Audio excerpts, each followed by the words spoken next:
Hello and welcome to the Work in Progress podcast with me, Colleta Macharia.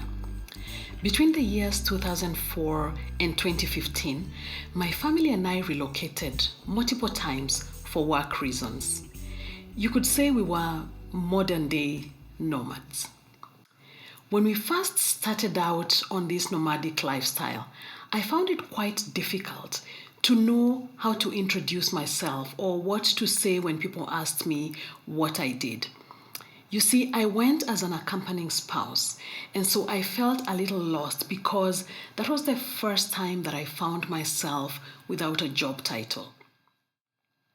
I wasn't alone in this dilemma. In fact, my friends and I, occasionally we would refer to ourselves as tag-along spouse, accompanying spouse, or even stay-at-home mom.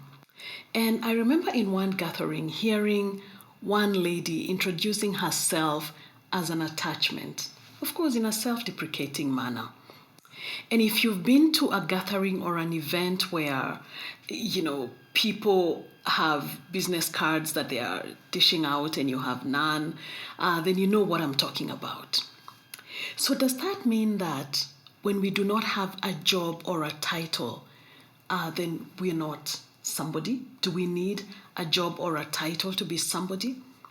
Absolutely not. In fact, titles can sometimes be a crutch that we find ourselves leaning on without even being aware that we are doing so. In the previous episode, I talked about the imposter syndrome. And one of the questions that come with the imposter syndrome is, who am I to do XYZ? I also shared a tool, ROCK, that is ROCK, that we use when faced with those sneaky questions that accompany the imposter syndrome. Today, I want to go deeper talking about this tool, ROCK, because sometimes the imposter syndrome is so persistent, we need to just strike it harder.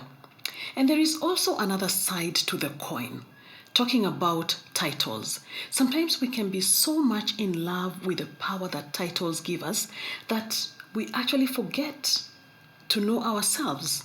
We forget to go on that self-discovery journey and really get to understand who we are and what strengths we possess and even what weaknesses we have. So picking up on the ROCK tool, I would like to go back to the different things that it stands for and go deeper in talking about the tool and how we can use it. So R is for remember. And we say that we need to remember our successes. And so today I want us to look at R as remembering who we are. And if you've watched the Lion King movie, I would like for you to just picture Simba hearing Mufasa's booming voice. Simba, remember who you are. So who are you? Who are you without that job and without that title? And what we say to ourselves about ourselves can be so embedded in our minds that we can actually find ourselves living up to it.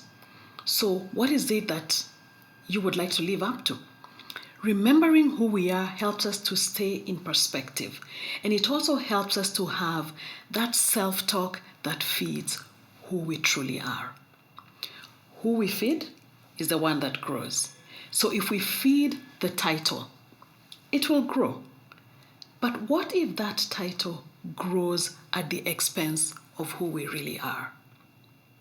And what do I mean by that? Say, for example, I am the marketing executive of a company, ABC, which I'm not, but this is just an example. And so as the marketing executive of this company, I'm growing my skills and expertise, and I'm climbing up the ladder. So that's consistent with the work in progress spirit because I do not want to be irrelevant in my career. And so I put in the hours and I put in the work and I continue to grow professionally in that role that I am playing. And then years down the line, I retire from that role. I leave the title behind, but I take me with me. But alas, who am I? That's the part that I forgot to feed. So now I need to start working on me in retirement? And that may not necessarily be an easy thing to do at that time. Yeah. And so if we take time to work on who we are, then retirement becomes a redirection of our energy into something else that is consistent with who we are, and life continues. A relocation becomes an opportunity to explore the new space and to deploy our energies and our gifts and talents in that space. A restructuring in a company becomes an opportunity to test our wings and to grow in a new territory. So remember who you are and feed who you are. O is for owning our successes. And as we own our successes, again, we remind ourselves that these were not flukes, all right? And we actually did achieve them. As we do that, we must also own our failures and our goofs and our ignorance. If we deny our failure and distance ourselves from it, then how do we learn? So we really must own our failure as we own our success. So if we reflect on our failures or on the things that we didn't do so well, the goofs that we've made along the way, then we embrace those things as our teacher. And that failure or that goof will reveal our blind spot and it will reveal our gaps. And as we go along, then we realize that that's our opportunity for growth.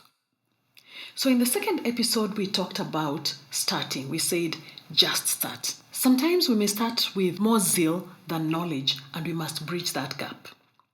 In the Bible, in the book of Proverbs, chapter 19 and verse 2, we are reminded that it is not good to have zeal without knowledge, nor be hasty and miss the way. A man's own folly ruins his life, yet his heart rages against the Lord. So, owning our failures is important. Let's own our failures and then challenge ourselves to learn. That is the C in rock, challenging ourselves to learn. So we challenge ourselves to learn, and also we challenge ourselves by learning, because then we move to the next stage. So what do you need to learn? Is it self-awareness? Do you need to go on a journey of self-discovery? Is it technical skills and knowledge that you need to up? Or what is it that you need for where you are going? Those are important questions to ask yourself so that you can figure out what learning you need to do.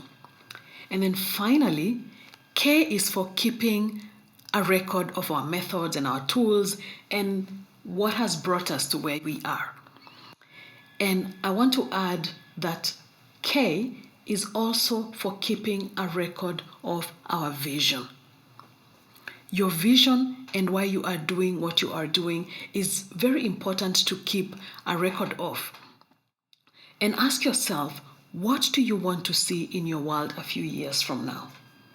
Envision that and put yourself in that picture, because guess what? That world is waiting for you to create it.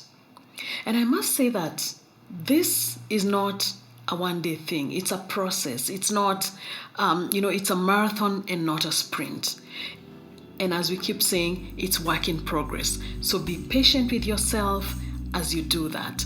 Working with your coach and your mentor will help you to get clarity as you go along. And it's a journey worth taking. And so going back to where we began, the tag-along spouse, the stay-at-home mom title, did I ever embrace it? That's a story for another day. But here's something that I took away from the Madea character in one of the Tyler Perry movies. It doesn't matter what name they call you. What matters is what name you answer to. Think about that, and I look forward to seeing you in the next episode. Have a great week.